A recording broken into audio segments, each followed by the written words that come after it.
Hello, today we're going to have a look at using the elimination method to solve simultaneous equations. So once again, let's recall that if we have two straight lines and the gradients are different, okay, they're not parallel, those lines, and therefore they'll have a point of intersection, okay? So we're finding this point of intersection and we're going to use the elimination method to find it. So straight lines also only have one point of intersection, so we should be only getting one pair of coordinates from these questions here. And it's quite clear because I only have a power of 1 for x and a power of 1 for y as well. Okay, so there are some conditions for linear relationships. Now, elimination method. Similarly to the substitution method, the first thing I'm going to do is label my equations. Okay, now the next thing that I need to do is, well, I actually want to make sure that, or what we're looking for is that I have the coefficient of the same variable, okay, the same. Now, the coefficient is the number that's out front of the variable. So here I have a number 1, here I have a number 1, okay. However, we don't need to write the ones, okay. So what we're going to do to eliminate the y's, okay, so we find the pronumeral that has the same coefficient. We then eliminate that variable by either subtracting or adding.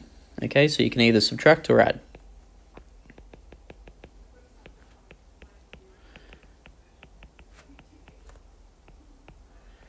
Okay, and I'm talking about the whole equations here. So I'm actually going to do equation 1 and subtract equation 2. Okay, because I have 1y here, and if I take away 1y, then I'll have 0 y's, okay? And then I'll only have one variable in my equation and I'll be able to solve.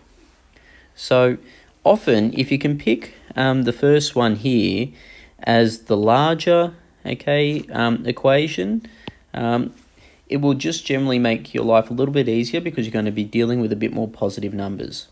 So in this one here, I've got 3x plus y, okay, as the first equation here, and I'm going to subtract, okay, x plus y, so I've got x plus y, and it's very important, and this is the most common mistake, that I actually subtract these two as well on the right hand side of the equal sign. So I've got 5 minus 1, okay.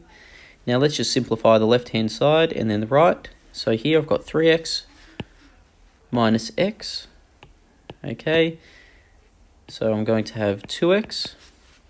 I then have plus y minus y, okay. So the y's will cancel, leaving just 5 minus 1 on the right, which is 4. And then I'm going to divide both by 2. So I'll get simply an answer of x equals 2. The elimination method can make this really, really quick. Now I'm going to do the same process that I did previously in the substitution method of once I've got one of the coordinates, I sub that into one of the equations.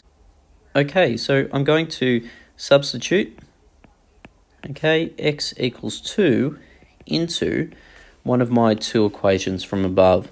So here, the simpler equation is the second one here, so I'm going to substitute x equals 2 into that one there. So instead of having x, I now have 2. Okay, sorry, that was into equation 2. I have 2 instead of x. Okay, then I have plus y equals 1 from up here. And then I just solve this, so I subtract 2 to both sides, so y is equal to minus 1. So I've got my x and y coordinate, so therefore I could say that this is 2 minus 1. Now, actually this example is one of the ones that we did in our previous example with substitution method. I just wanted to show you that we could actually find it this way. I think from memory I did rearrange these equations slightly. But let's check our solutions graphically, okay? And I've got that down here. So I've got my two lines, and I see the point of intersection here. It is 2 in the positive direction, so 2, and then it's down 1, negative 1. Fantastic, we got it correct. Let's do the second question here. Now this one is by far more complicated. So I'm going to start the same process of 1 and 2. Now I look at my variables. My variables are my x's and my y's. I compare the coefficients 2 and 3, not the same.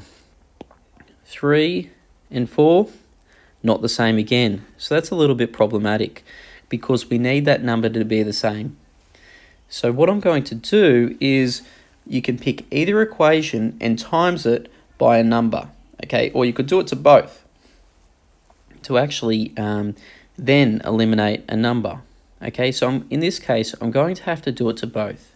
So for equation 1, I'm going to try and eliminate the x variable here, okay?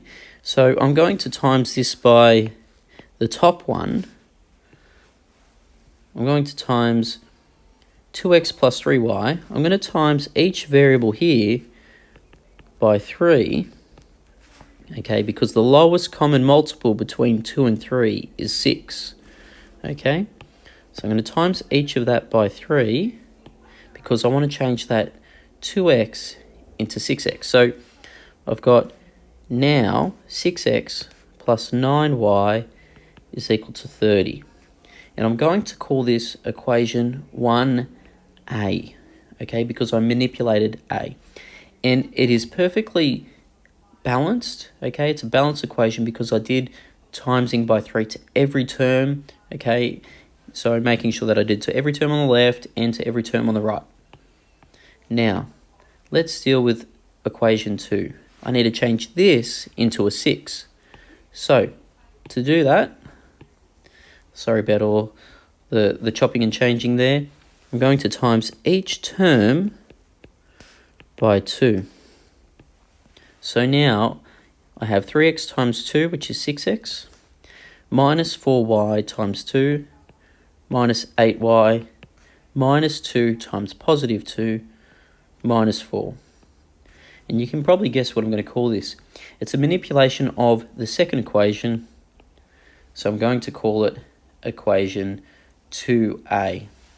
Now I've got the same coefficient, okay, 6 and 6 here, so I'm going to subtract 1 from the other, okay, because they're both positive, I need to subtract. So I know if I subtract a negative, I'm going to get a positive, so that's just looking a little bit forward. So I'm going to go 1a minus 2a, okay, as my operation.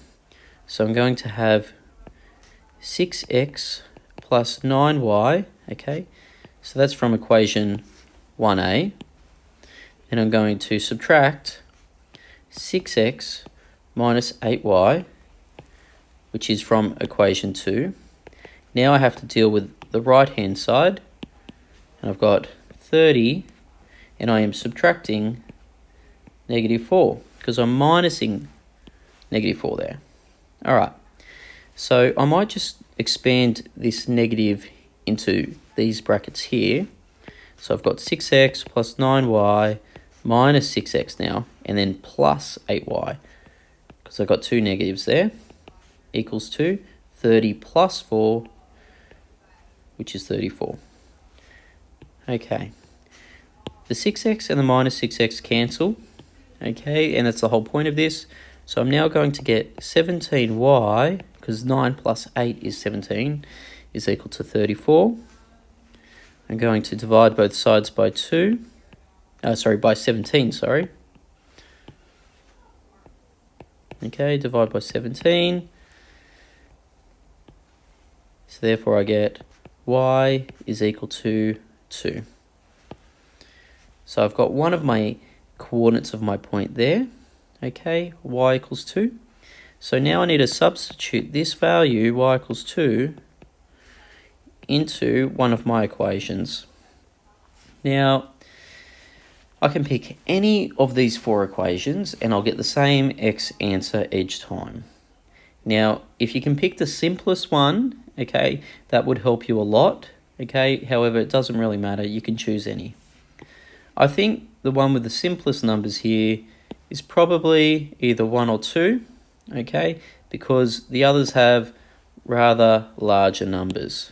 Okay, so I might go for equation 1, which we said was 2x plus 3y equals 10. So sub y equals 2 into equation 1. So I said equation 1 was 2x plus 3y. So 2x plus 3. Now my y value, instead of writing y, I'm going to write 2 multiplied by 2 is equal to 10. Okay, I'm going to solve this equation for x. So I have 2x plus 3 times 2, which is 6, is equal to 10. Subtract 6 to both sides. So I'm going to have 2x is equal to 4. Divide both sides by 2. So my x-coordinate is going to be 2. So therefore, my point of intersection between these two lines is going to be 2, 2. Let's check that on the graph. So I actually put this into a graphing application earlier, and I can see that this point of intersection here is 2 and 2. So we've got it correct. Fantastic. So those are the examples, and just be mindful of this second one, okay? There are some other examples where you might have to add the 2. So if I had, say, -6 here, okay, then adding 1a and 2a here would make sense, because 6x plus minus 6x, well, that would be 0. So that's how you'd approach those problems. All right, fantastic.